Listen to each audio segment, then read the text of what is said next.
Bayern মিউনিখের বিপক্ষে Brazilian club Flamengo হেরেছে ঠিকই, তবে মন জিতে নিয়েছে ফিলিপে লুইস। এই কথাটা বললে কি খুব বেশি ভুল বলা হবে?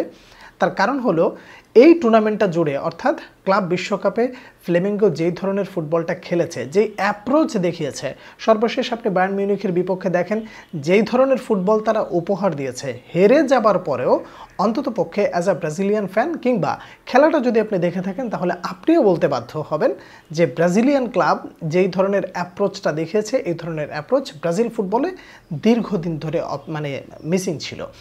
এই যে ব্যাপারটা, এই ব্যাপারটা তুলে আনার জন্য সবথেকে বড় ধন্যবাদ পাবার যোগ্য হচ্ছেন ফিলিপে লুইস, একজন মেধাবী মানুষ যাকে ধরা হচ্ছে ব্রাজিলের পরবর্তী কোচ হবেন। কেন ধরা হচ্ছে এটা নিশ্চয়ই আর আপনাকে নতুন করে বলার দরকার পড়বে না। তার কারণ হলো যে ক্লাব বিশ্বকাপে ব্রাজিলের যে কটা দল এই টুর্নামেন্টে অংশগ্রহণ করছে তার ভেতরে ফ্লেমেঙ্গো হচ্ছে উল্লেখযোগ্য একটা দল যারা প্রতিপক্ষের চোখে চোখ রেখে একদম শেষ মিনিট পর্যন্ত নিজেদেরকে উজাড় করে দিয়েছে। রেজাল্ট যাই হোক, ফিলিপে লুইস যেই মানসিকতাটা দেখিয়েছেন, এই মানসিকতাটা ফুটবলের জন্য একটা অপরিহার্য অংশ। ব্রাজিলের একটা দীর্ঘদিনের আক্ষেপ ছিল যে আমরা ভালো প্লেয়ার প্রডিউস করতে পারি, আমাদের প্লেয়াররা গোটা ইউরোপ জুড়ে নিজেদেরকে এমনভাবে মেলে ধরছে, তারা সেরাদের কাতারে চলে যাচ্ছে, তারা ক্লাব পর্যায়ে লিজেন্ড হয়ে যাচ্ছে, কিন্তু জাতীয় দলে আসলে তারা আর নিজেদেরকে সেইভাবে মেলে ধরতে পারছে না, কিংবা আমরা আমাদের ফুটবলটাকে যেইভাবে বিশ্ব দরবারে মেলে ধরতে চাই সেটা আমরা পারছি না। এটা তো ছিলই, সেই সাথে আরও একটা দীর্ঘদিনের আক্ষেপ যে আমরা ভালো মানের একজন কোচ প্রডিউস করতে পারেনি বিশ্ব ফুটবলে, যে কিনা আমাদের ফুটবলকে নতুন একটা ভাইব নিয়ে আসবে বা ইউরোপিয়ান ফুটবলের সাথে ডমিনেট করার পাশাপাশি আমাদের ফুটবলটাকেও সামনে এগিয়ে নিয়ে যাবে। এই আক্ষেপটা যদি সর্বশেষ কোনো একজন ব্যক্তি ঘোচাতে পারেন বা ঘোচাতে চান, তাহলে সেই একজন ব্যক্তি হবেন ফিলিপে লুইস। যেই ধরনের ইন্টেন্ট তিনি দেখিয়েছেন ম্যাচের ভেতরে, of the ball, on the ball, প্রত্যেকটা জায়গায় বায়ার্ন মিউনিখকে তো এক প্রকার ঘাম ছুটিয়ে ছেড়ে দিয়েছে। কেন ঘাম ছুটানোর কথা বললাম? দেখুন, প্রথম যখন গোলটা হয়ে যায় সেই গোলটার পর এক প্রকার ব্যাকফুটে চলে যাওয়া, কিংবা ম্যাচের প্রথম 10 মিনিটে বায়ার্ন মিউনিখ যখন 2-0 গোলে এগিয়ে যায়, তখন অনেকেই বলাবলি করেছিলেন যে ম্যাচ বোধহয় হাত থেকে সরে গেল। কিন্তু তারপরেও তাদের মাঠে অ্যাক্টিভিটিগুলো দেখেন, বায়ার্ন মিউনিখকে ছেড়ে কথা বলেনি। এরপরে গার্সেন যখন গোলটা দিল তখন তো পুরো ম্যাচের রিদমটা ফিরে চলে আসলো। ডিফেন্ডারদের ম্যান মার্কিংয়ে ভুল হওয়া এবং গোলকিপারের এররগুলো যদি না থাকতো, তাহলে আপনি বোধহয় এইটুকু বলতে পারবেন যে বায়ার্ন মিউনিখকে একেবারে কঠিন একটা পরীক্ষা নিয়ে ছেড়ে দিত ফ্লেমেঙ্গো।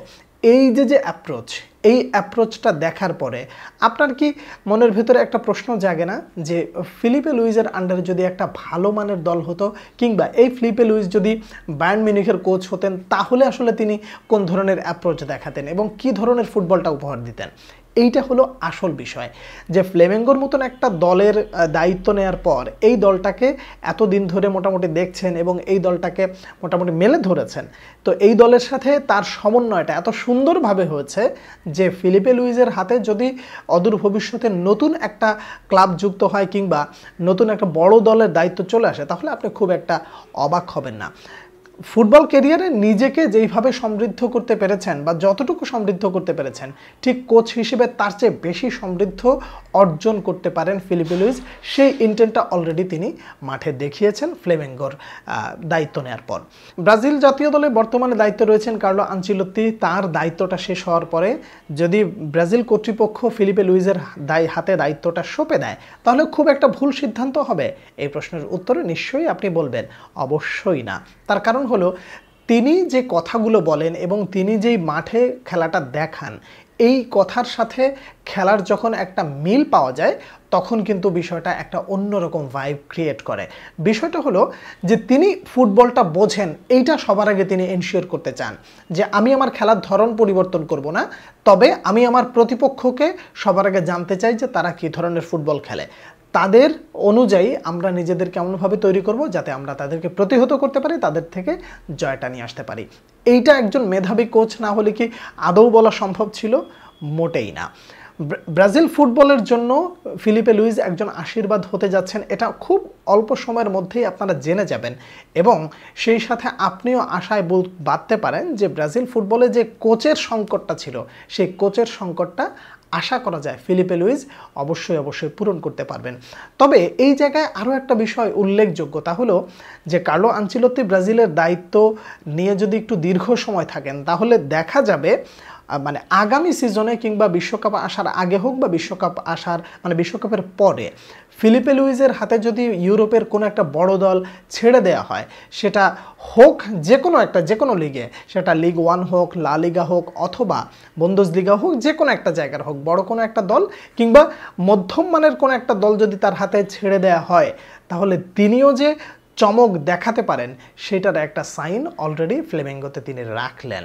আশা করা যায় যে ফ্লেমেঙ্গোতে উনি যেইভাবে সফলতা অর্জন করছেন এবং সুন্দর একটা ফুটবল উপহার দিচ্ছেন, ট্যাকটিক্যালি ফিজিক্যালি একটা দলকে যেভাবে তৈরি করেছেন, এইটা উনি অদূর ভবিষ্যতে আরও বড় কিছু দেখালে কিংবা অনেক বড় চমক যদি তিনি দেখান তাহলে আমি ব্যক্তিগতভাবে অবাক হব না।